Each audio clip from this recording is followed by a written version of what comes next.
How's it going, guys? This is massacre coming to you all. If you would be so kind, like on the video, subscribe to my channel if you're so willing, and hit that notification bell just in case that you can get notified of my videos. That's really it. Thank you for your support, and let's jump right into this new What If series I'm creating. What if Tanjiro was a Naruto? So let's begin. Clashing swords can be heard throughout the hall. Heavy steel being banged against each other rapidly in fast succession. Hallways of this small house can well be heard in screams. So many screams of young women and children dying so fast, so quick. They can only make small little noise before their life is snuffed away and their lifeless bodies fall to the ground. The young boy runs into his home, frantically looking around, trying to find his brothers and sister, his family. He heard screams from not so far away, and he ran to his house as fast as he could to only find his family is dead. And the murderer, the man who's killed his family, staring at him. Why? Why would you do this? Uncle Muzan, why? Why would you kill your own family? What do you mean, why? You know the reason why. For power, of course. That's the only reason why you'd ever kill. To secure strength in your father, whole family line has been belittling me for my entire life. Just because I was born second, I couldn't be the leader of a clan. I couldn't hold any power. I was just a servant to your damn father. But now, his kind-hearted nature, his love and compassion, I turned that against him and used it to slay him. Now, everyone in your family's dead. They lay before you, their horrified faces as I cut them down one by one. Now, I will end your life.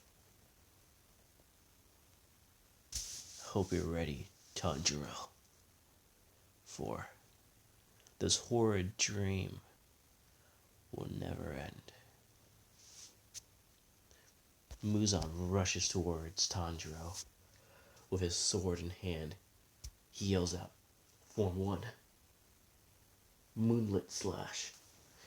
He does a vertical slash, cutting towards Naruto to try and cleave him in half. But Tanjiro, barely able, using his Lato skills, rams the sword and blocks Muzan's blade, coming down towards his head, barely able to keep steady before falling back.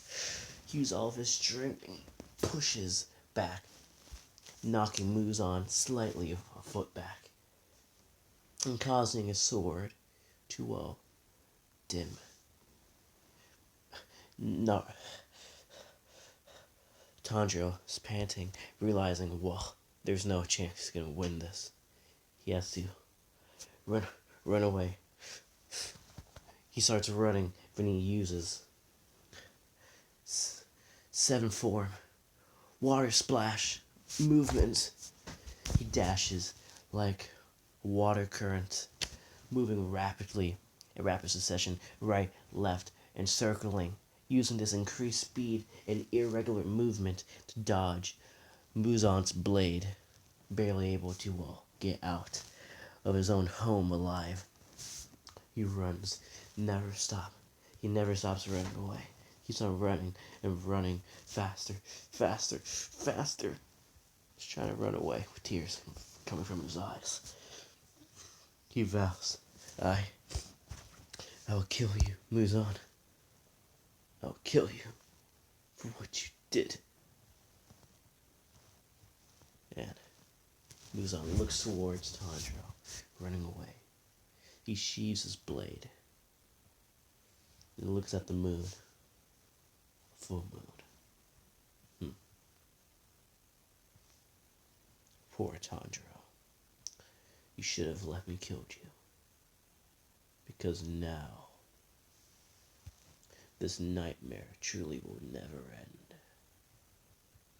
You'll be blamed for this massacre, as I, the witness to it, in your disappearance, you become the boy who massacred his entire family for power, to steal the secrets of the sun-breathing technique. Now, run away, for I won't come looking for you. You'll be hunted down eventually, so I best not waste my time. And we fade back to Tanjiro. His point of view, running towards, trying to run out of this bitter, frozen landscape, the land of iron, running fast as he can, doing his durable body and his very capable physique with many years of training himself to when he became 16 to finally join the ranks of the samurai. But his skills were nothing to Muzan. Realizing only his way to live is to escape, and by this time to come back, not knowing where to go, he runs and runs. And a month has passed since this fateful night. Tanjiro finally reaching the border, the land of iron, after a whole month of arduous traveling in the bitter snow in winter, barely able to survive just from hunting down hares in the frozen landscapes, and reluctantly robbing houses in the dead of night, so he's able to get enough money to make it to the border and buy his way to the land of fire, just so that he can find some work and train and come back and kill Muzan. He clenches his teeth with the thought of him. Any time he goes to sleep at night, he has the same recurring dream of his family, of him running inside his home, hearing screams of family members, his loved ones being cut down, massacred, and not being fast enough. He's never fast enough. He's never been fast enough to run and save them. And even facing Muzan with all his strength, his training, for over a decade of training, ever since he was 3 years old, since he was able to hold a blade, he couldn't do nothing. All he could was cower and run away. The pitiful Tanjiro,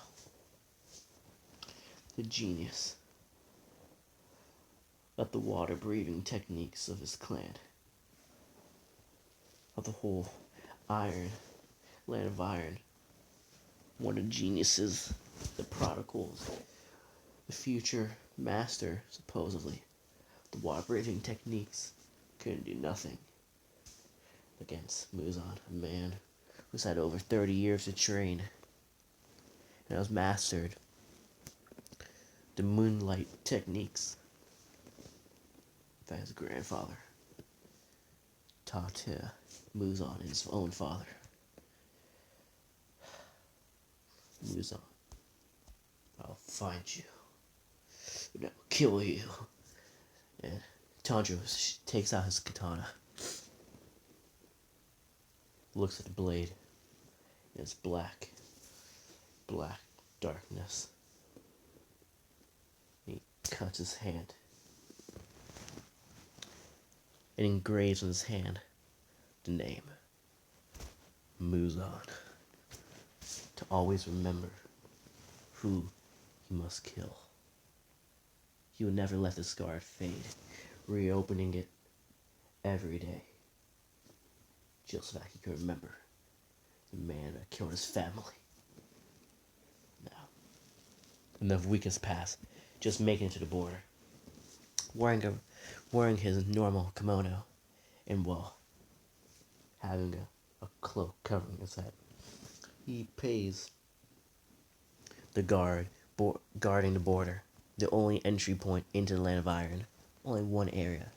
He pays him a hefty fee to not question who he is, just let him pass, and the greedy guard stares at his bag of coin that Tanjiro is trying to hand towards him, and just nods his head, whistles out, and the drawbridge opens, and Tanjiro leaves the land of iron for the first time in his life, leaving his land and venturing into the world, for he is now a Ronin, a rogue samurai without honor, will be hunted down by members of various clans to kill him and gain reputation and the bounty on his head. The shogun of the land of iron, the leader of all samurai, the head of all 12 clans. Now, he, placed a bounty on Tanjiro's head. Surprised by the news of the massacre of, his family, he realized that, was no normal child, a prodigy, one of the best, one of the top 3 newest, members, trainees. They begin in their enlistment at the age of 10, officially being able to enlist as a cadet, just to train and, carry the weapons of the samurai, polish their blades, being an apprentice, basically, at the age of 10, and this was his 3rd year in. Finding such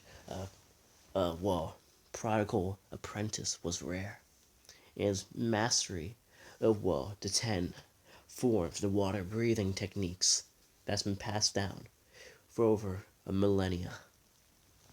It was shocking to hear of the massacre, placing a bounty on his head, sending forth a member from each of the 12 clans to send one full-fledged samurai hunt down Tanjiro, and whichever clan slew him would, gain money, wealth, and increased influence and reduction in taxes. 5% reduction, which was major to each of the individual clans. Even gaining a slight increase in income would increase the rate of training more and more of the younger generations. And with his head, with a bounty placed on Tanjiro's head, he makes it into the land of iron, and another 6 months have passed. It's been over 7 months since the massacre, and Tanjiro has been running, barely able to truly, dodge the samurai. He's met them a few times, engaged in combat, barely able to survive, always being scarred in some area in his body, having multiple scars. A scar across his eye, now across his face, just being barely able. His rival, who he looked up to for many years, 20-year-old Hashira Nomonaki, one of the leaders of the sun-breathing technique.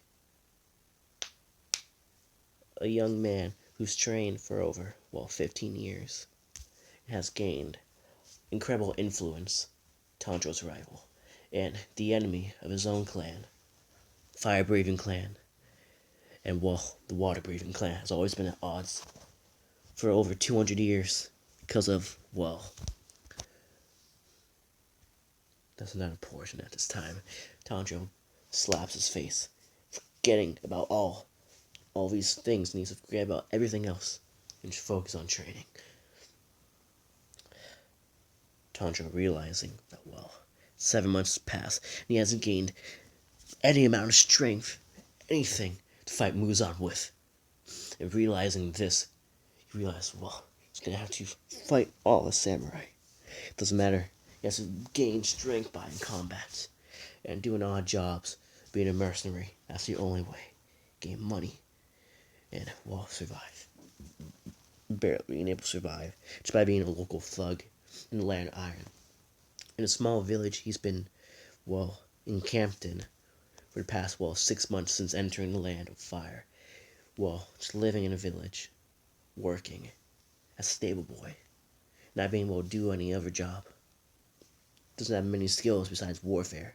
And since there's no war at the moment, there's not much, well, he can do. And no one wants to hire a kid for a mercenary, not respecting his abilities, especially since he's seems to be a samurai of some sort, not a shinobi, not being able to use ninjutsu. The samurai not very well respected in the land of fire, in the shinobi world. Tanjiro, in his mind, he just says to himself, become stronger, but how? What am I going to? And before he can even finish this thought in his mind, a loud ruckus can be heard outside the village. Tanjiro rushes out, while thinking is at least one samurai from one of the 12 clans. Realizing he's going to fight and go on the run again, he realizes it's a band. It's not just any band. It's a mercenary band, over 100 men, wielding, well, bows and lances and swords and various other weaponry. They're not shinobi, just normal men. They came into this village to rob it and raid it, getting a little bit extra money now, since, well, the last war ended so abruptly they weren't able to gain any money. It's been many years since they had any actual, well, work to do, not much. Protecting a nobleman here and there and a merchant the business hasn't been well. Realizing this, they came to rob this village right on the border between the land of iron and land of fire. The easy way. Shinobi won't be able to come out here. It'll be an easy way to gain some money and some slaves to sell in the black market.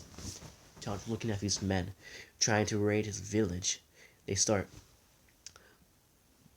men in the back of line, to take formations, forming a shield wall.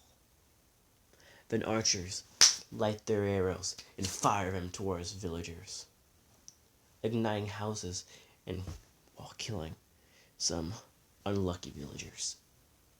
Tanjiro, realizing this is a chance, becomes stronger.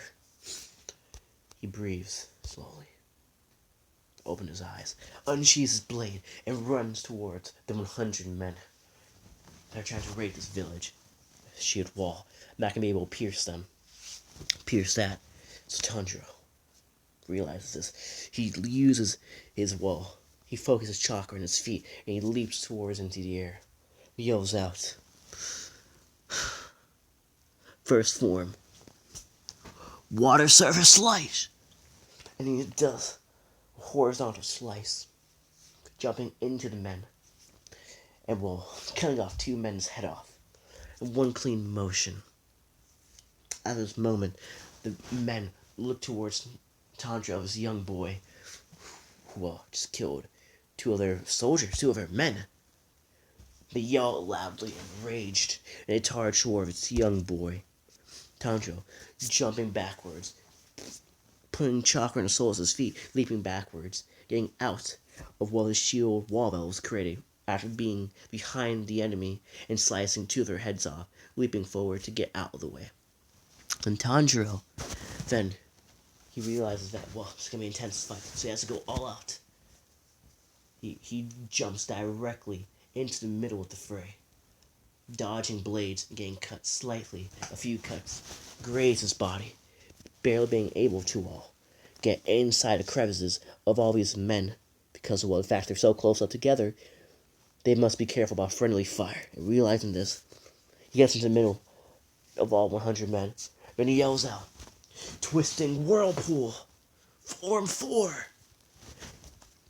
And he spins around in a circular moment, and water forms around his blade like a whirlpool a raging typhoon, he spins around with his blade, pivoting his body completely 360 degrees, and slices over a dozen of the mercenaries, killing them practically instantly, taking some of their limbs well off.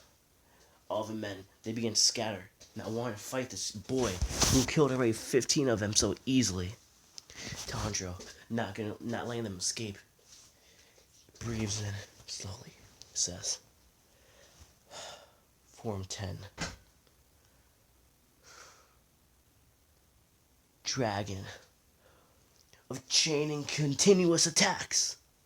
He dashes towards the enemy, pivoting his body, slashing every single enemy in his way, one by one. Every time he was pivot his body, the attacks will become more focused and stronger, slicing iron shields in half instantly as he keeps on pivoting, slicing men instantly in half, cutting off their arms, their heads, their legs, not giving any of them any time to escape. He kills all 100 men, all 85 left, with this one endless, continuous attack. His most powerful ability, Form 10, Dragon of the Chain.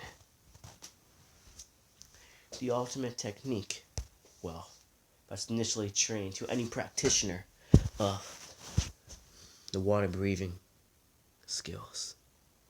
His father developed an 11th form, but he could barely comprehend it, not knowing how to use his 11th form. He was satisfied with his, advanced ability with all of her 10 forms, especially his 10th form, Dragon of the Chain. Particularly his, ability to use his form with his light and nimble body, but strong arms and rapid speeds. He was always able to use his ability very quickly and rapidly, with ferocious strength, killing his enemies very quickly and fast. Tanjiro sheathes his blade and falls to the ground, looking at the sun, the blazing, hot and bright sun. He gives out a sigh of relief, happy that, this battle got him a little bit closer to Muzan. Tanjiro falls asleep, not because he's tired, but from blood loss. He was cut so many times, jumping in the middle of the enemy, of the mercenaries' formation, just so he can use his whirlwind attack, obtaining many cuts and not realizing how badly he was injured due to adrenaline. He starts passing out due to blood loss, and the surviving villagers start to help Tanjiro, run towards him, praising his name, lifting him up, and taking him to the village chief. Tanjiro falls unconscious while the villagers start to get buckets of water from the well to pour out their burning, buildings, and to see if there's any of the villagers that were hurt from the attack, if there are any of them alive. Any of them are still alive. Yes. Tanjiro is laid before the chief. The chief looks towards Tanjiro, and he nods. All the villagers know what this means. They take him to the priestess. Now, guys, this is what I'm going to be leaving on the first part of what if Tanjiro was Naruto. Hope you guys loved it. Hope you guys liked it. Leave a comment. And yeah, that's really it. See you guys later. Peace out.